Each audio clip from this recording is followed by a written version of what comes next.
60টা জিনিস মানুষ মরে যাওয়ার পরে তার কবরে পৌঁছতে থাকে। ইন্না মিম্মা ইয়ালহাকুল মুমিন মিন হাসানাতিহি বা'দা মাউতিহি, মানুষ মরে যাওয়ার পরেও যে 60টা জিনিস তার কবরে পৌঁছায় তার মধ্যে একটা হচ্ছে মসজিদান বানাহু, সে যে মসজিদ বানিয়ে গিয়েছে ওই মসজিদের সওয়াব। সুবহানাল্লাহ পড়েন। আপনি টাকা দিয়ে মসজিদ বানিয়ে দিলেন, ওই মসজিদে মুসল্লিরা নামাজ পড়ে, রোজাদাররা এসে ওখানে ইফতার খায়, তাহাজ্জুদ আদায়কারীরা তাহাজ্জুদ পড়ে, তাদের সওয়াবের কমতি হবে না, কিন্তু তাদের সওয়াবের একটা পার্সেন্টেজ সওয়াব যে ব্যক্তি মসজিদ বানালো তার আমলনামায় আল্লাহ ঢুকিয়ে দেয়। এজন্য বেশি বেশি মসজিদ বানাতে রাজি আছেন তো? আল্লাহর হাবিব সাল্লাল্লাহু আলাইহি ওয়াসাল্লাম বললেন, সাবআতুন ইউযিল্লুহুমুল্লাহু ফি যিল্লি ইয়াওমা লা যিল্লা ইল্লা যিল্লু, 7 শ্রেণীর ব্যক্তিকে আল্লাহ তাআলা কিয়ামতের দিন আরশের নিচে ছায়া দিবে, যেদিন আল্লাহর আরশের ছায়া ছাড়া কোনো ছায়া পৃথিবীতে থাকবে না। সেই দিনটা কি এই দিনের মতো? কিয়ামতের দিনটা আজকের এই দিনের মতো হবে? 50,000 বছর হবে। এটা লেন্থ, এটা ডিউরেশন। কাআন সাফসাফা লা তারা ফিহা ইওয়াজা ওয়ালা আমতা, লেভেল প্লেইং ফিল্ড, তামার জমিন। একটু কল্পনা করেন তো ওই দিনটা কত ভয়ঙ্কর। বাবা ছেলেরে চিনবে না ওই দিন, ছেলে বাবারে চিনবে না, স্ত্রী স্বামীকে চিনবে না, স্বামী স্ত্রীকে চিনবে না, পীর সাহেব মুরিদ চিনবে না, মুরিদ পীর সাহেবকে চিনবে না, নেতা কর্মীকে চিনবে না, কর্মী নেতাকে চিনবে না। হায় হায়, ইয়া নাফসি বলে কাঁদবে। সূর্যটা মাথার কাছে চলে আসবে, সূর্যের তাপে মাথার মগজগুলো গলে গলে নাকের ছিদ্র আর কানের ছিদ্র দিয়ে টপ টপ করে বেয়ে বেয়ে পড়বে। তৃষ্ণায় মানুষগুলো পাগল পাড়া, জিহ্বাটা বের হয়ে নাভি পর্যন্ত ঝুলতে থাকবে। সেদিন সবাই পাগলের মতো ছুটতে থাকবে, কোনো ছায়া নাই আল্লাহর আরশের ছায়া ছাড়া। আল্লাহর হাবিব বললেন 7 শ্রেণীর ব্যক্তিকে আল্লাহ তাআলা আরশের নিচে ছায়া দিবেন। এর মধ্যে 1 শ্রেণীর ব্যক্তি রাজুলুন কলবুহু মুআল্লাকুন বিল মাসাজিদ, ওই ব্যক্তি যার হৃদয়টা সবসময় আল্লাহর মসজিদের সাথে লেগে থাকে। মসজিদের সাথে যার হৃদয় লেগে থাকে তাকে আরশের নিচে ছায়া দিবে কে? এজন্য মসজিদের সাথে যেন আমাদের হৃদয়গুলো লেগে থাকে। অনেকেই দেখবেন এত ভালো নামাজে, জোহর পরে টেনশন করে আসরটা কই পড়বো, আসর পরে চিন্তা করে মাগরিবের সময় আমি কোথায় থাকবো, মাগরিবের সময় টেনশন, ইস এশাটা হয়ে গেলেই তো শেষ। এরকম লোক আছে না নাই? এদেরকে সেই কঠিন ভয়াবহ দিনে আরশের নিচে ছায়া দিবে কে? তারপরে মসজিদ আমাদের 4 নাম্বার পদ্ধতি, মসজিদকে পরিচ্ছন্ন রাখা, মসজিদকে ঝাড়ু দেয়া। মসজিদকে যারা পরিষ্কার করে তাদের হৃদয়ের যন্ত্রণা দূর করে দেয় কে? সাইয়েদনা ইব্রাহিম আলাইহিস সালাম এবং ইসমাঈল আলাইহিস সালামকে আল্লাহ তাআলা আদেশ করেছেন, তাহহিরা বাইতিয়া লিত-তাইফিনা ওয়াল আকিফিনা ওয়ার রুকআইস সুজুদ। হে ইব্রাহিম, ইসমাঈল, বাপ বেটা দুইজন মিলে মসজিদ ঝাড়ু দাও। কি ঝাড়ু দাও? মসজিদেরি ঝাড়ু বড়দার ও কামারে হাত, শোনো আমারে মুনাজাত। পড়েন, শোনো শোনো ইয়া ইলাহি আমারে মুনাজাত, শোনো আমারে মুনাজাত। পড়েন আমিন। মসজিদ ঝাড়ু দেওয়া মসজিদ আবাদের অন্তর্ভুক্ত। আপনারা কেউ কোনোদিন মসজিদ ঝাড়ু দিয়েছেন নাকি? কে কে দিয়েছেন দেখি? সবাই মসজিদের খাদেম, মাশাআল্লাহ। আমিও দিছি মসজিদ ঝাড়ু, অনেক দিছি, মাশাআল্লাহ। আল্লাহ তুমি কবুল করো। যাদের হৃদয়ে বড় জ্বালা, ফ্যামিলিতে সুখ নাই, শান্তি নাই, তারা হৃদয়ে প্রশান্তি আনতে চাইলে এতিমখানায় যাবেন, এতিমের মাথায় হাত বুলিয়ে দিবেন, এতিমের মুখে খাবার তুলে দিবেন, আপনার হৃদয়টারে নরম করে দিবে কে? আল্লাহর ঘর মসজিদে যাবেন, নিজ হাতে মসজিদটারে একটু পরিষ্কার করে দিবেন, আপনার জীবনটারে উজালা করে দিবে কে? তাহলে এগুলো করার মাধ্যমে আমরা মসজিদের আবাদ করতে চাই। আমরা মসজিদের আবাদকারী হতে চাই কি চাই না? আল্লাহর ঘর মসজিদ আবাদ করার মতো শ্রেষ্ঠ কাজ পৃথিবীতে হতে পারে না। এই মসজিদের কিছু আদব আছে, আল্লাহ রাসূল সাল্লাল্লাহু আলাইহি ওয়াসাল্লাম বলেছেন এই আদবগুলো মেনটেন করে যেন আল্লাহর ঘর মসজিদের সাথে আমরা ব্যবহার করি। মসজিদের 1 নম্বর আদব হচ্ছে মসজিদে ওযুর সাথে প্রবেশ করা। কিসের সাথে? ওযু করে পরিচ্ছন্ন হয়ে মসজিদে প্রবেশ করা। এজন্য অপবিত্র অবস্থায় গোসল ফরজ, এরকম অবস্থায় মসজিদে ঢোকা যাবে? কথা বলেন, ঢোকা যায়? যেই নারীদের মাসিক চলতেছে, মেনস্ট্রুয়েশনাল পিরিয়ড চলতেছে, ওই নারীদের পক্ষে মসজিদে ঢোকা জায়েজ আছে? নাই। তাহলে এটা হলো 1 নম্বর আদব। মসজিদে ঢোকার সময় কি করে ঢুকবো? ওযু করে। আওয়াজ করে বলেন, কি করে ঢুকবো? ওযু করে। 2 নম্বর আদব হচ্ছে মসজিদে যাওয়ার সময় সবচেয়ে ভালো জামাটা পরে যাব, সবচেয়ে ভালো পাঞ্জাবিটা পরে যাব। জান তো আপনারা? না সবচেয়ে সিরাটা পরে যান? হ্যাঁ, অনেকের নামাজের জন্য একটা পুরান জামা আছে, সিরা পাড়া, এদিকে হাত উঠালে দিতে দেখা যায়, আছে না নাই? সবচেয়ে সিরা পাড়াটা রাখে নামাজের জন্য, কপাল পোড়া। আর সুন্নাতে খাতনার অনুষ্ঠানে গেলে মাশাআল্লাহ লেহেঙ্গা গায়ে দেয়া যায়, আছে না নাই? না, আপনি ইবাদতের জন্য সবচেয়ে সুন্দর জামাটা রাখবেন। এজন্য রাব্বুল আলামিন বলেন, ইয়া বানি আদম খুযু জিনাতাকুম ইনদা কুল্লি মাসজিদ। ও বনি আদম, তুমি যখন আল্লাহর ঘর মসজিদে ঢুকবা, ও বনি আদম, তুমি যখন নামাজের মুসল্লায় দাঁড়াবা, তোমার সবচাইতে দামি, সবচাইতে সুন্দর জামাটা গায়ে দিয়ে তুমি নামাজে দাঁড়াও, ঠিক কি না? তাহলে এখন মসজিদে যাওয়ার সময় কি গায়ে দিয়ে যাবেন বলেন? খিতা করবাইন, হ্যাঁ মাশাআল্লাহ, হ্যাঁ সবচেয়ে ভালো কাপড়টা আয়রন করে পারফিউম মেখে তারপরে আমরা যাব। রাজি আছেন তো? 3 নাম্বার আদাব হচ্ছে মসজিদে ঢোকার সময় বাম পা দিয়ে ঢুকতে হয়।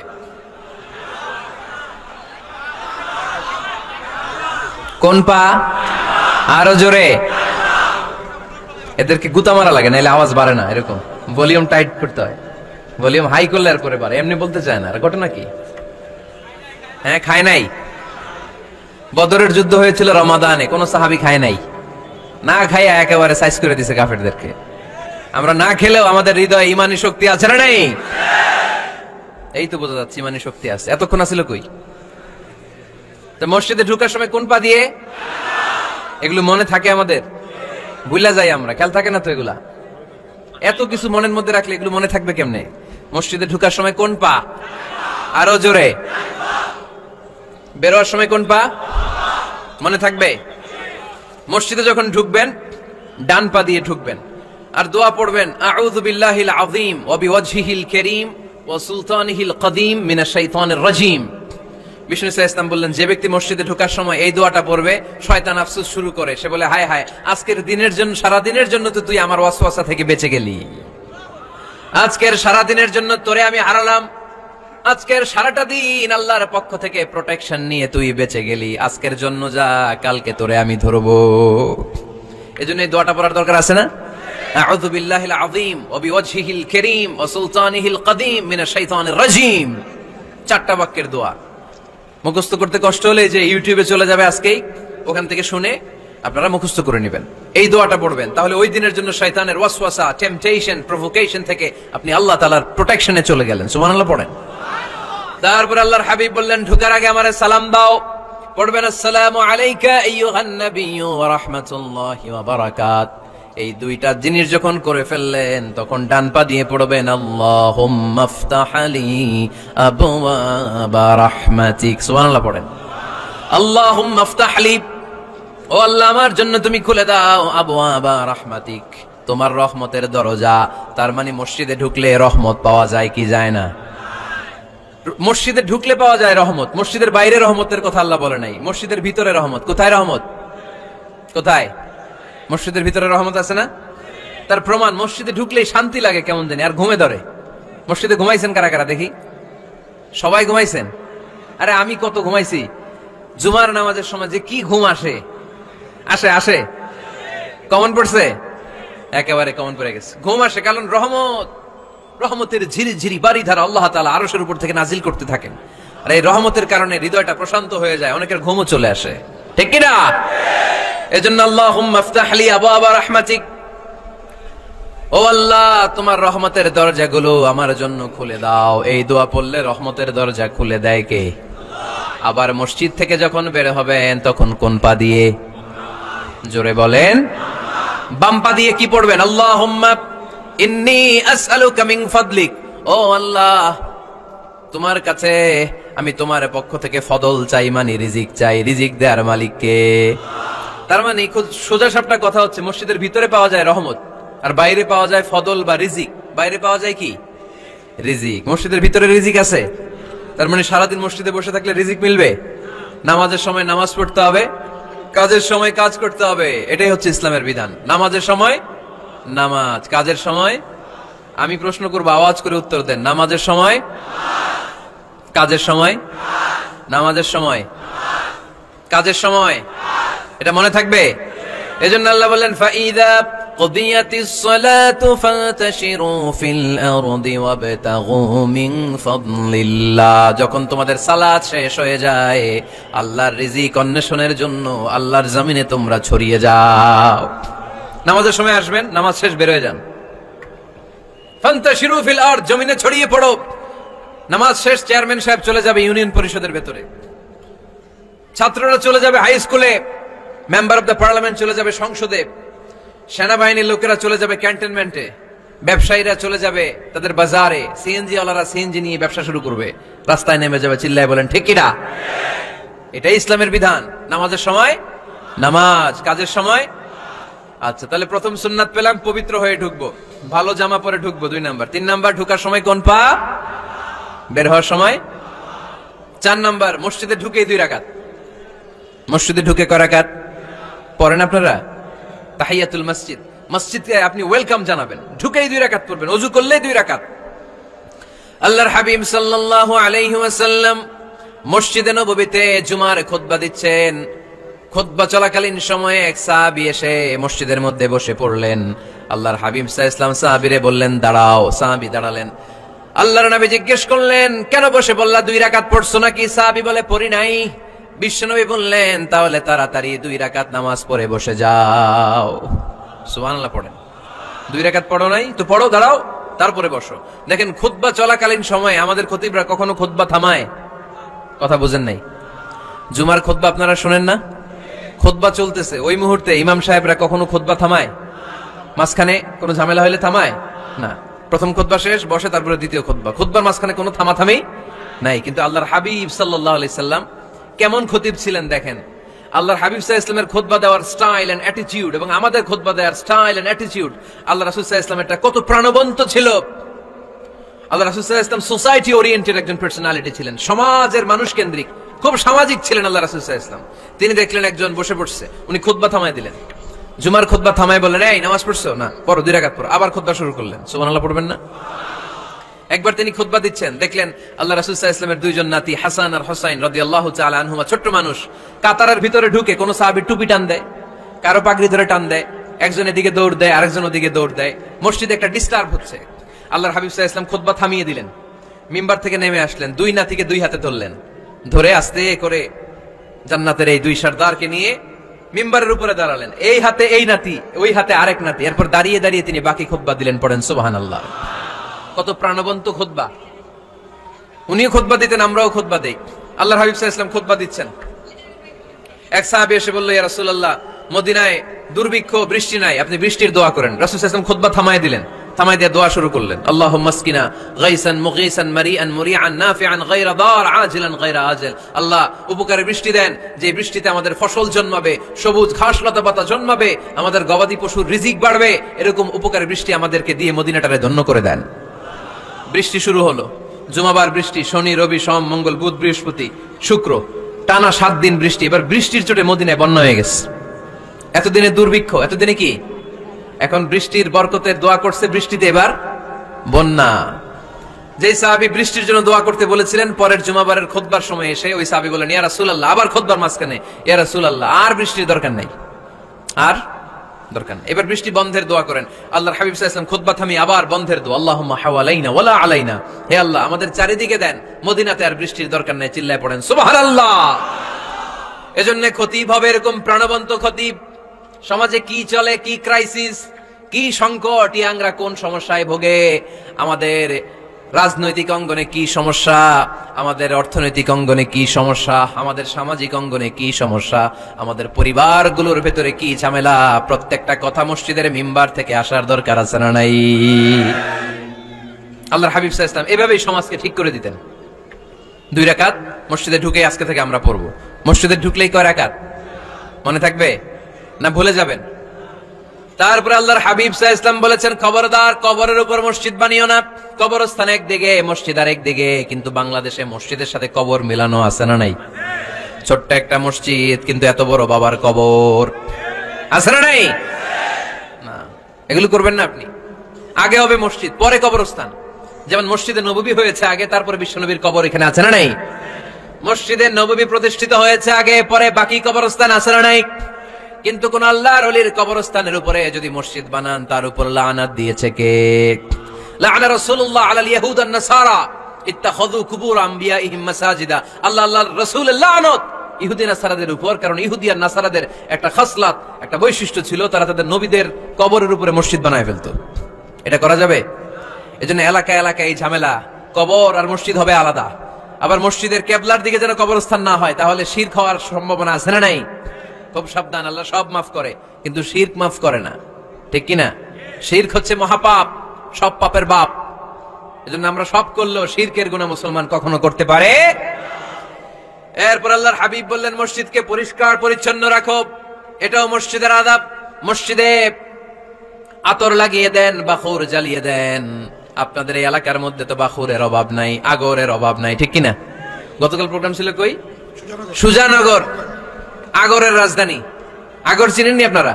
হ্যাঁ, এই যে দেহনেল উদ পারফিউম, আপনাদের এই যে মাহতাব সাহেবের আল হারামাইন, এরপরে যে আজমল কোম্পানি, এও আপনাদের এই মৌলভীবাজার এলাকার। এরকম অনেক কোম্পানি আছে দুবাই ভিত্তিক, গোটা বিশ্বে ওনারা ব্র্যান্ডিং করেছে।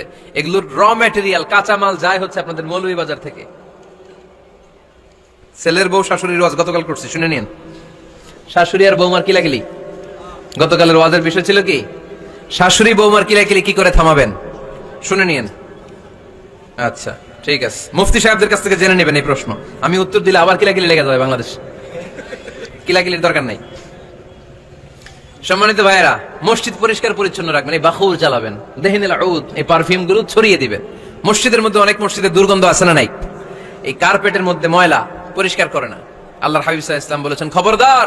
আম্মা জান আয়েশা বর্ণনা করেন, আমার রাসূলুল্লাহ সাল্লাল্লাহু আলাইহি ওয়াসাল্লাম বিবিনাইল মসজিদ ফি দুয়ার ওয়া আন তুতায়্যাবা ওয়া তুনাযযাফ, আমরা যেন এলাকা এলাকায় মসজিদ বানাই, মসজিদগুলোকে যেন পারফিউম দিয়ে, আতর দিয়ে সুগন্ধময় করে দেই। বিশ্বনবী আদেশ করেছেন, সুবহানাল্লাহ পড়েন। এজন্য কোনো অপরিচ্ছন্ন মসজিদ থাকতে পারবে না। মসজিদের পাশ দিয়ে গেলে আতরের ঘ্রাণে আমোদ হয়ে লোকজন যেন বুঝতে পারে এটা আল্লাহর ঘর, মসজিদ। চিল্লায় বলেন ঠিক কিনা? এরপর আল্লাহর হাবিব সাল্লাল্লাহু আলাইহি ওয়াসাল্লাম বলেছেন, মসজিদের আরেকটা আদব হলো মসজিদকে অতিমাত্রায় ডিজাইন না করা। বেশি ডিজাইন করা যাবে না। এমন ডিজাইন করা যাবে না যেটা মসজিদ বোঝাই যায় না। এত লাইটিং ফাইটিং করে, এটা কি মসজিদ না কমিউনিটি সেন্টার বোঝাই যায় না? আছে না নাই? আছে। এরকম যেন আমরা না করি সম্মানিত ভাইয়েরা। বিশেষ করে মসজিদের সামনের দেয়ালে। কোন দেয়ালে? সামনের দেয়ালটা, কেবলার দিকে যেই দেয়াল, এই দেয়ালটা হতে হবে ফ্রেশ, যাতে করে মানুষের দৃষ্টি আকর্ষণ না করে। প্রায় মসজিদের দেয়ালের মাঝখানে দেখবেন আপনি ক্যালেন্ডার ঝুলায় রাখে, আছে না নাই? মৌলভীবাজারের কি অবস্থা? খিতা খবর আছে তো? এই যে ক্যালেন্ডার ঝুলায় রাখে, ওইখানে দেখবেন বিভিন্ন মসজিদের ছবি, এতিমখানার ছবি, মানুষের ছবি। তো মানুষ নামাজও পড়ে, আবার ওগুলোও তাকায়, আছে না নাই? প্রথম কাতারে পরে ওইখানে কি লেখা, এগুলো পরে, তার ডিস্টার্ব হচ্ছে না? এই মুসল্লির দৃষ্টি যাতে অন্যদিকে না যায়, এটা খেয়াল রাখতে হবে। যদি পারা যায়, মসজিদের সামনে কোনো ঘড়ি টড়ি চলবে না। ঘড়ি মসজিদের পেছনের দেয়ালে, সময়সূচি পেছনের দেয়ালে, সব পেছনে। সময় কয়টা বাজে ওটা ইমাম দেখলে চলবে, ইমাম এভাবে দেখে নিবে, আপনারাও দেখে নিবেন। কিন্তু সামনের দেয়ালটা যত সিম্পল করা যায়। আল্লাহর হাবিব সাল্লাল্লাহু আলাইহি ওয়াসাল্লাম নামাজ পড়া অবস্থায় সামনে এমন কিছু রাখতেন না যেটার দ্বারা আল্লাহর হাবিব সাল্লাল্লাহু আলাইহি ওয়াসাল্লামের সালাতে মনোযোগ অন্যদিকে চলে যায়। আমরা যখন সালাত পড়ি, যদি অন্যদিকে তাকাই, ফেরেশতার মাধ্যমে আল্লাহ একটা ডাক দেয়, বলে আকবিল, এই বান্দা ফিরে আয়, তোর নজর থাকা দরকার সিজদার জায়গায়, ফিরে আয়। আপনি আবার যখন অন্যদিকে তাকান, আল্লাহ বলে ফিরে আয়, সিজদার দিকে তাকা। আপনি আবার যখন ঘড়ির দিকে তাকান, আল্লাহ বলে আকবিল, ফিরে আয়, সিজদার দিকে তাকা। আপনি যখন আবার অন্যদিকে তাকান, তখন আল্লাহ বলে লা হাজাতা লি ইলা সালাতিক, তোর এই নামাজের দরকার আমার নাই। নাউজুবিল্লাহ পড়বেন না? তোর এই নামাজের দরকার আমার নাই। ওযু করে কষ্ট করে যাকে খুশি করার জন্য আপনি সালাতে দাঁড়ালেন, উনি যদি বলে এই নামাজের দরকার নাই, তা কার জন্য নামাজ পড়লেন আপনি? কথা কি বুঝতে পেরেছেন? এই জন্য এলাকার গণ্যমান্য ব্যক্তিবর্গ আছে, আমাদের চেয়ারম্যান সাহেব আছে, আরো অন্যান্য বিজনেস ম্যাগনেটরা আছে, আপনারা মসজিদ যখন নির্মাণ করবেন, সামনের দেয়ালটা যত সাদামাটা হতে পারে ততই ভালো। এমনকি জায়নামাজের মধ্যে এখন কাবা ঘরের ছবি আছে না নাই? আছে না? কি মুসলমান আমরা, নিজের কাবারে নিজে লাথি মারি নামাজের আগে, মনের অজান্তে নিজের কাবাকে নিজে লাথি মারছি। এরকম জায়নামাজ ব্যবহার করা নিষেধ। চিল্লায় বলেন ঠিক কিনা? সাদা ফ্রেশ জায়নামাজ বাজারজাত করেন, আপনাদের সিদ্ধান্তই ওনাদের ব্যবসা বয়কট হয়ে যাবে।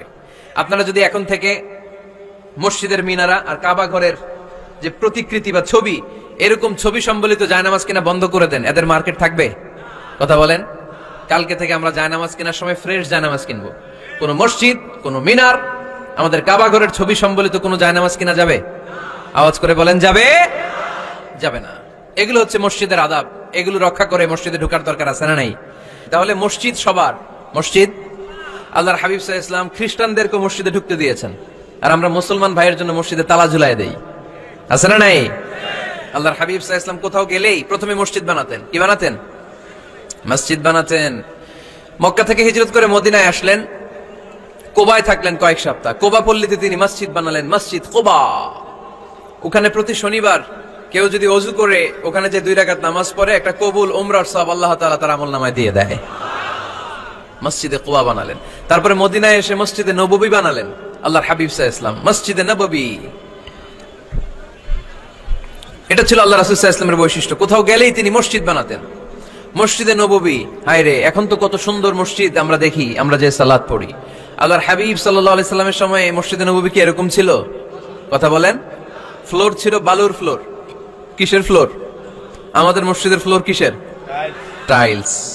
আর আল্লাহ রাসূল সাল্লাল্লাহু আলাইহি ওয়াসাল্লামের মসজিদে নববীর ফ্লোর কিসের? কথা বলে না। তো আওয়াজ করে উত্তর দেন না কেন? কষ্ট হচ্ছে? দুপুরে খাইছেন না সবাই? কেন খান নাই কেন? রোজা রাখছিলেন?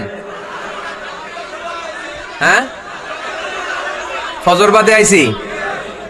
আচ্ছা ঠিক আছে, ঠিক আছে। আচ্ছা আচ্ছা, সাউন্ড নাই, কথা শোনা যায় না? তো এটা শুনলা কেমনে? জিজ্ঞেস করলাম কথা শোনা যায় না, কয় না। তো এটা শুনলা কি করে? মানে অল্প শোনা যায়, তাই তো? একটু পরে আমার বিদায় ঘন্টা বাজবে, আমি চলে যাব। এই তোমরা ডিস্টার্ব করতে করতে আমার সময় শেষ। তোমরা ডিস্টার্ব করলে তোমাদের লস। আমি আমার টাইমের 1 মিনিটে বেশি যেতে পারবো না, কারণ এখানে আসরের সালাতের আজান শুরু হয়ে যাবে, এরপরে কোনো কথা নেই। আর বক্তব্য লম্বা করা এটা বিদআত। এই বিদআতকে আমি সুন্নাতের মধ্যে আনতে চাচ্ছি। একটা সময়ে একেবারে কমায় নিয়ে আসবো। এত প্রোগ্রামও আমি করতে চাই না। আমি ঘোষণা দিয়েছি আগামী বছরে সারা বাংলাদেশে আমার প্রোগ্রাম হবে 50টা। কয়টা? 50টা। এরপরের বছর 30টা, এরপরের বছর 20টা। বিভাগীয় প্রোগ্রাম করলেই চলবে আমার।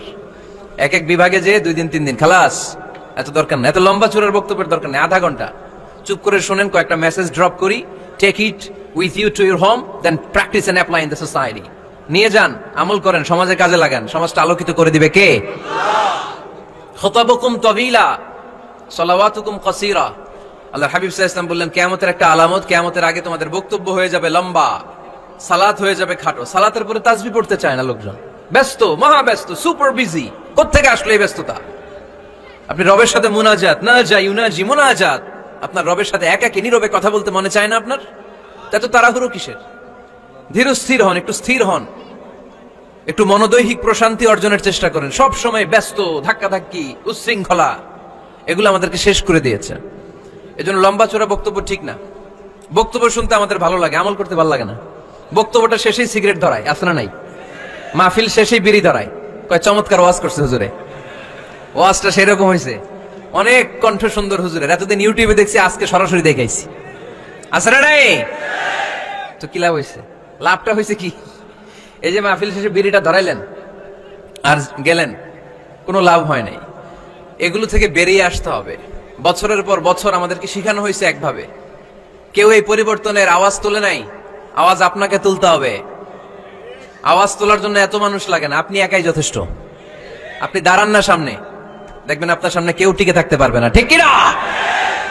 কিন্তু আপনার শক্ত সিদ্ধান্ত লাগবে, পরিবর্তনের জন্য শক্ত মানসিকতা লাগবে, যে আমি পরিবর্তন করতে চাই। We have to change.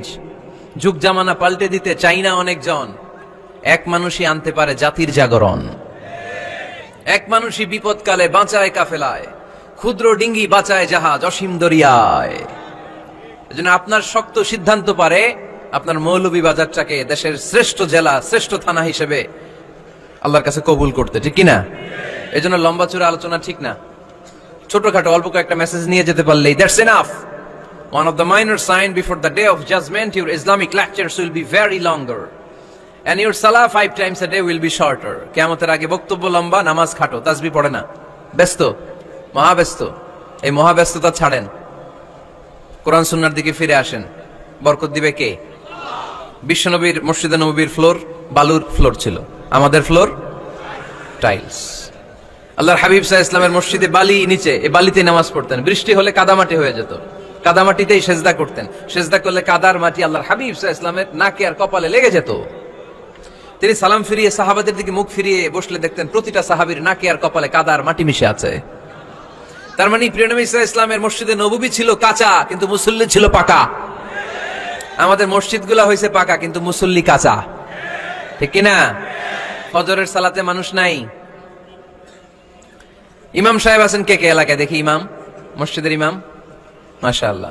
আপনাদের এখানে ওই মসজিদে ফজরের নামাজে কয় কাতার হয়? 5 জন 6 জন? কেনে এত কম? কেনে? হ্যাঁ, আসে না, আসতে চায় না লোকজন। তো এই যে 5-6 জন ফজরের সালাতে, কল্পনা করতে পারেন ফজরের সালাতে এত কম লোক? ফজরের জামাতে লোক যায় না, এটা একটা মহামারী। যেদিন ফজরের জামাতের দৃশ্য আর জুমার নামাজের দৃশ্য একরকম হয়ে যাবে, ওই দিনই বাংলাদেশে ইসলাম কায়েম হয়ে যাবে। এখন স্লোগান তুলে বিপ্লব বিপ্লব, ইসলামী বিপ্লব। আর ফজরের সময় আমি কম্বলের ভিতরে, আছে না নাই? কোনো বিপ্লব হবে না। ফজরের নামাজ জামাতে পড়ুন, সকালটারে বরকতময় করে দিবে কে? আল্লাহর হাবিব সাল্লাল্লাহু আলাইহি ওয়াসাল্লামের মসজিদ ছিল সবার জন্য উন্মুক্ত, এখানে সবাই আসতে পারত। এজন্য মসজিদ হবে সবার। আমরা মসজিদের আবাদকারী হতে চাই। এজন্য রব্বুল আলামিন বলেন, ইন্নামা ইয়া'মুরু মাসাজিদাল্লাহি মান আমানা বিল্লাহি ওয়াল ইয়াউমিল আখির ওয়া কামাস সালাতা ওয়া আতাজ যাকাতা ওয়া লাম ইয়াখশা ইল্লাল্লাহ ফাআসা উলাইকা আন ইয়াকুনু মিনাল মুহতাদিন। সুবহানাল্লাহ পড়েন। রব্বুল আলামিন বললেন, মসজিদের আবাদকারী হবে তারা যারা আল্লাহর প্রতি ঈমান আনে, আখিরাতের প্রতি ঈমান আনে, যারা সালাত কায়েম করে, যারা যাকাত আদায় করে, যারা দুনিয়ার কাউকে ভয় পায় না, ভয় পায় একজনকে। চিল্লায় বলেন তিনি কে? যাদের হৃদয়ে আছে আল্লাহর ভয়, তারা কবু পথ ভুলে যায় না। আল্লাহর প্রেম ছাড়া এই দুনিয়ায় কারো কাছে কোনো কিছু চায় না। ঠিক কি না? তাহলে যারা মসজিদের আবাদকারী, এরা ভয় পায় একজনকে। চিল্লায় বলেন তিনি কে? মসজিদের আবাদকারীদের প্রথম গুণ, তারা আল্লাহয় বিশ্বাস করে, তারা আখিরাতে বিশ্বাস করে, তারা সালাত কায়েম করে, তারা যাকাত আদায় করে, তারা আল্লাহ ছাড়া পৃথিবীর কাউরে ভয় পায় না। আল্লাহ বলেন, ফাআসা উলাইকা আন ইয়াকুনু মিনাল মুহতাদিন। আশা করা যায় তারাই হলো হেদায়েতের রাস্তার উপরে আছে। ঠিক কি না? তারাই মসজিদের আবাদকারী, যারা মসজিদে যায়, সালাত আদায় করে। এখন মসজিদের আবাদকারী আপনি হতে চান, আপনি মসজিদে যান না, আপনি আবাদকারী হতে পারবেন? মসজিদের অনেক সভাপতি আছে, মসজিদে যায় না, আছে না নাই? মৌলভীবাজারে এই সমস্যা বোধহয় নাই। মসজিদের সেক্রেটারি মসজিদে যায় না, আছে না নাই? তাহলে হইলো, এটা হইলো, এটা মেনে নেওয়া যায়? এজন্য সভাপতি সাহেবরা, আপনি কষ্ট করে মসজিদ বানিয়েছেন, মসজিদে যাবেন। এই কথা বলেন কেন? এত দিকে বিশৃঙ্খলা হইলে কেমনে হবে? বসেন আর অল্প কয়েক মিনিট। সভাপতি সাহেব আপনি মসজিদে যাবেন, সেক্রেটারি সাহেব আপনি মসজিদে যাবেন, তাহলে আপনি সঠিক মসজিদের আবাদকারী হবেন। ঠিক কিনা? আমরা মসজিদের আবাদকারী হতে চাই ইনশাআল্লাহ। পড়েন উমরানুল মাসাজিদ। মসজিদের আবাদ কি করে করতে হয়? মসজিদ আবাদ করার 1 নাম্বার মাধ্যম হচ্ছে মসজিদ নির্মাণ করা। কি করা? নির্মাণ করা। খেয়াল করবেন, আল্লাহর হাবিব সাল্লাল্লাহু আলাইহি ওয়াসাল্লাম বলেছেন, মান বানা মসজিদান মিন মালিহি ফিদ দুনিয়া বানাল্লাহু লাহু বাইতান ফিল জান্নাহ। যে ব্যক্তি নিজের পকেটের টাকা খরচ করে দুনিয়াতে মসজিদ বানায়, আল্লাহ তাআলা তার জন্য জান্নাতে ঘর বানায়। 60টা জিনিস মানুষ মরে যাওয়ার পরে তার কবরে পৌঁছতে থাকে। ইন্না মিম্মা ইয়ালহাকুল মুমিন মিন হাসানাতিহি বা'দা মাউতিহি। মানুষ মরে যাওয়ার পরেও যে 60টা জিনিস তার কবরে পৌঁছায়, তার মধ্যে একটা হচ্ছে মসজিদান বানাহু। সে যে মসজিদ বানিয়ে গিয়েছে, ওই মসজিদের সওয়াব। সুবহানাল্লাহ পড়েন। আপনি টাকা দিয়ে মসজিদ বানিয়ে দিলেন, ওই মসজিদে মুসল্লিরা নামাজ পড়ে, রোজাদাররা এসে ওখানে ইফতার খায়, তাহাজ্জুদ আদায়কারীরা তাহাজ্জুদ পড়ে, তাদের সওয়াবের কমতি হবে না, কিন্তু তাদের সওয়াবের একটা পার্সেন্টেজ সওয়াব যে ব্যক্তি মসজিদ বানালো তার আমলনামায় আল্লাহ ঢুকিয়ে দেয়। এজন্য বেশি বেশি মসজিদ বানাতে রাজি আছেন তো? তাহলে মসজিদ আবাদ করার প্রথম মাধ্যম হচ্ছে মসজিদ বানানো। 2 নাম্বার মাধ্যম হচ্ছে মসজিদে যে জামাতে সালাত আদায় করা। জামাতে সালাতুল জামাআ তাফদুলু সালাতাল ফাযযি বি27 দারাজা। ঘরে নামাজ পড়লে, একা একা পড়লে যেই সওয়াব, জামাতে পড়লে 27 গুণ বেশি সওয়াব। সুবহানাল্লাহ বলতে পারলেন না? হে নামাজি আমার ঘরে নামাজে পড়ো আজ, দিলে মে তোমার চরণ তলে হৃদয় যায় নামাজ।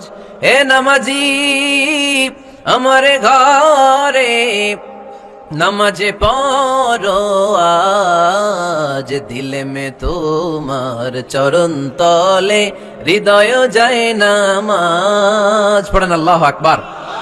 কি সুন্দর লিখেছেন কাজী নজরুল ইসলাম। মসজিদ কেমন যেন মসজিদ তার নিজের ভাষায় আল্লাহর কাছে কেঁদে কেঁদে ফরিয়াদ জানায়, আল্লাহ নামাজিরা আমার ঘরে আসে না, কি সুন্দর টাইলস, কি সুন্দর মুসল্লা, কি সুন্দর এয়ার কন্ডিশন, সব